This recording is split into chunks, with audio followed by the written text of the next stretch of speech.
అపర కైలాసంగా పేరుగాంచిన జనగామ శివాలయంలో ఈ నెల 26న మహాశివరాత్రి ఉత్సవాలను వైభవంగా నిర్వహించనున్నామని ఆలయ చైర్మన్ జనగామ నారాయణ, ఆలయ అర్చకులు రుద్రభట్ట రమేష్ శర్మ తెలిపారు. జనగామ శివాలయం ఆవరణలో సోమవారం ఏర్పాటు చేసిన మీడియా సమావేశంలో వారు మాట్లాడుతూ, ఉదయం 4 గంటలకు మంగళ వాయిద్యాలతో స్వామివారి మేలుకొలుపు, గణపతి పూజ, రుద్రాభిషేకం పూజలు నిర్వహించబడునని, సాయంత్రం 6:30 గంటలకు పార్వతీ పరమేశ్వరుల కళ్యాణ మహోత్సవం నిర్వహించడం జరుగుతుందని తెలిపారు. మహాశివరాత్రి పర్వదినం రోజున మునుపెన్నడూ లేని విధంగా భక్తులు ప్రశాంతంగా స్వామివారిని దర్శించుకునేలా ఆలయం చుట్టూ భారీ గేట్లు ఏర్పాటు చేయడం జరిగిందని తెలిపారు. పురాతన ఇతిహాస చరిత్ర కలిగిన జనగామ శివాలయంను దర్శించుకొని స్వామివారి కృపా కటాక్షాలను పొందాలని కోరారు. ఆ శివరాత్రి నాడు ఉదయం 4 గంటలకు బ్రహ్మముహూర్తంలో స్వామివారిని మంగళవాద్యాలతో మేలుకొలుపు, 4 గంటల 30 నిమిషాలకు గణపతి పూజ, ఉదయం 5 గంటలకు స్వామివారికి మహన్యాసపూర్వక ఏకాదశ రుద్రాభిషేకము, తదనంతరం ఉదయం 7 గంటల 30 నిమిషాలకు హారతి, తీర్థప్రసాద వితరణ. అప్పటి నుంచి కూడా రాత్రి లింగోద్భవం వరకు కూడా స్వామివారికి అభిషేకాలు, అర్చనలు, కోడె కట్టే సదుపాయం కూడా ఇక్కడ కలగదు. ఆ యొక్క స్వామివారి వాహనమైన నంది కోడె కూడా ఇక్కడ కట్టేస్తున్నారు. తర్వాత సాయంత్రం లోక కళ్యాణార్థం 6 గంటల 35 నిమిషాలకు గోధూలి సింహలగ్న పుష్కరాంశ ముహూర్తమున ఆ యొక్క పార్వతీ పరమేశ్వర కళ్యాణ మహోత్సవం కూడా 5 గంటలకు శివాలయం నుంచి స్థానికంగా జనగామలో ఉన్న రామాలయం వరకు స్వామివారి యొక్క ఊరేగింపు ఉంటుంది. కోలాటాలతోని, భజనలతోని, భక్త బృందం చేత స్వామివారిని ఎదుర్కొని 7 గంటలకు, సాయంత్రం 7 గంటలకు శివాలయం వచ్చి 7 గంటల నుంచి రాత్రి 10 గంటల వరకు స్వామివారి యొక్క కళ్యాణ మహోత్సవం జరుగును.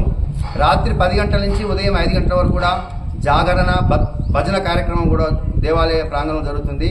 రాత్రి 12 గంటల 5 నిమిషాలకు లింగోద్భవ సమయంలో బిల్వాష్టోత్తర పూజ, తదనంతరం నిశిరాత్రి స్వామివారికి అభిషేకము, తెల్లవారి బ్రహ్మముహూర్తంలో హారతి, తీర్థప్రసాద వితరణ.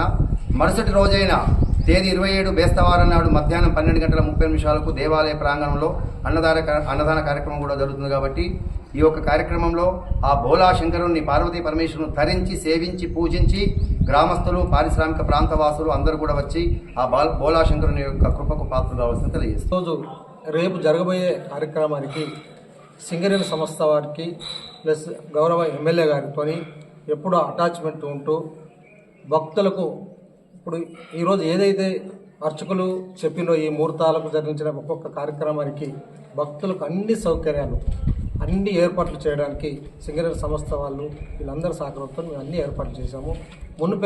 ఎన్నడూ లేని విధంగా ఈసారి అన్ని ప్రత్యేకతలు ఉంటాయి. ప్రదక్షిణల విషయంలో కానీ లాస్ట్ టైం కొద్దిగా ఇబ్బందులు భక్తులకు ఏర్పడినాయి, కొద్దిగా ఒత్తిడి ఏర్పడింది. కానీ ఈసారి ఆ ఒత్తిడి ఏర్పడకుండా చుట్టూ ప్రదక్షిణాలు మట్టి పోయించి, మంచి గుడి చుట్టూ మట్టి పోయించి మంచిగా ప్రదక్షిణాల కోసం ఏర్పాటు చేసినాం. దీని ద్వారా ఏమైందంటే భక్తులు మంచి ప్రశాంతంగా వచ్చి దర్శనం చేసుకొని పోవచ్చు. అదేవిధంగా గంగా స్నానానికి సంబంధించిన ఏర్పాట్లు కూడా బాగా జరుగుతున్నాయి. ఇట్లా అన్ని కార్యక్రమాలకు మా కమిటీతో పాటు మన మున్సిపల్ సిబ్బంది కూడా చాలా సహకరిస్తున్నారు.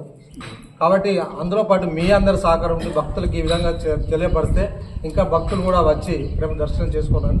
ఈ మీడియా సమావేశంలో ఆలయ కమిటీ ఉపాధ్యక్షులు జువ్వాడి మాధవరావు, ప్రధాన కార్యదర్శి జనగామ శివ, కోశాధికారి చిలుక శ్రీనివాస్, తోటపల్లి శ్రీనివాస్, రాజేశ్వరరావు తదితరులు పాల్గొన్నారు.